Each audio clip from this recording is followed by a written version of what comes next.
안녕하세요. 송약사의 아프지마입니다. 지난 시간에 아무도 몰랐던 뇌병의 원인 디스토마 편을 말씀드렸습니다. 오늘은 아무도 몰랐던 뇌병의 원인 장흡충 편으로 말씀을 드리려고 합니다.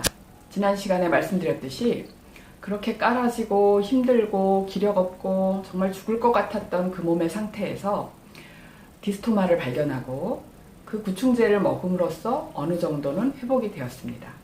그리고 그 디스토마가 소모했던 저의 부족한 혈액, 그 부분을 이제 집중으로 보완을 하면서 조금씩 몸이 좋아지고 있었는데요. 그럼에도 뭔가 완전치 않았습니다. 아직도 쉬피로하고 잠 못 이루는 날이 많고 손발은 여전히 시리고 차고 이런 증상들이 계속 따라다니고 있었습니다. 그래도 예전에 비해서는 많이 좋아져서 약국을 유지하는데 크게 불편함은 없었기 때문에 감사한 마음으로 지내고 있던 어느 날이었습니다. 한의사와 약사들을 대상으로 하는 세미나에 참석하게 되었습니다. 이 강사님은 미국의 재미 한의사였는데요. 세미나 시간에 새로운 기생충 이야기를 하시는 겁니다. 이분은 미국에서 한의사로 활동을 하면서 미국에서 활동 중이던 훌다레게 클락 박사에게 사사를 받고 있다고 말씀하셨습니다. 그러면서 훌다레게 클락 박사를 저희에게 소개해 주셨고요. 그 훌다레게 클락 박사가 주로 이야기하는 흡혈 기생충 중에 한 가지, 장흡충이라는 것을 소개해 주셨습니다. 저도 처음 들어보는 기생충 이름이었습니다. 장흡충. 이 장흡충은요, 덜 익은 소고기를 먹을 때 우리에게 감염된다고 했습니다. 이 덜 익은 소고기를 먹게 되면 그 소고기 속에 들어있던 기생충의 알이 우리에게 흡수가 되어서 혈관을 타고 온몸을 돌다가 그 기생충 껍질을 녹일 만한 조건이 맞는 그 장부에 들어가서 살게 된다고 했습니다. 그러면 그 자리에서 기생충이 부화되어서 성장을 시작하게 되고요. 그 기생충은 피를 빨아 먹으면서 성장한다는 것입니다. 또한 이 기생충의 아주 중요한 특성이 성장 호르몬을 만들어내는 능력이 있다고 했습니다.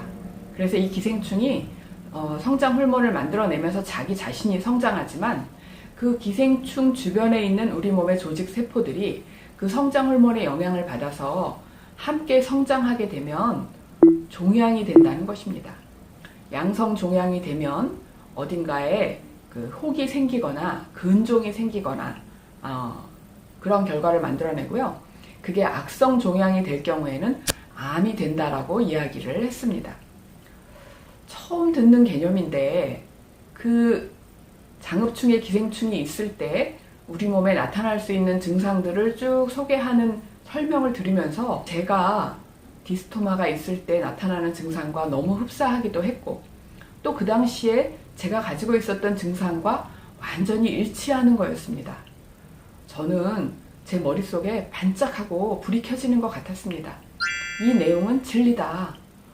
와, 이런 게 있었구나 라고 새로운 것을 알게 되었을 때, 깨닫게 되었을 때 그 놀라운 기쁨이 제 마음에 차오르기 시작했습니다.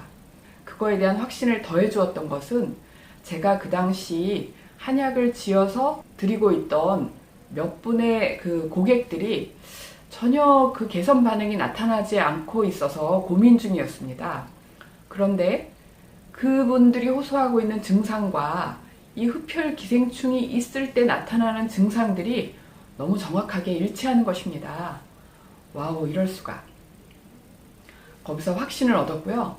저는 이 한의사와 연관된 단체에서 공급하는 그 충을 치료할 수 있다는 생약을 사들고 약국으로 돌아왔습니다. 그래서 제가 고민 중이던 그 분들에게 그 생약을 주기 시작했고요. 저도 먹기 시작했습니다. 와우, 그런데 놀라운 결과가 나타나기 시작하는 겁니다. 제가 한약을 세제나 연달아서 주어도 개선이 되지 않았던 어떤 분의 어지러움증이 이 생약을 쓰고서 일주일 만에 없어졌다는 겁니다. 그리고 저 또한 놀라운 효과를 보기 시작했습니다. 이렇게 해서 저는 그 생약으로 더 많은 분들에게 도움을 드릴 수 있었습니다.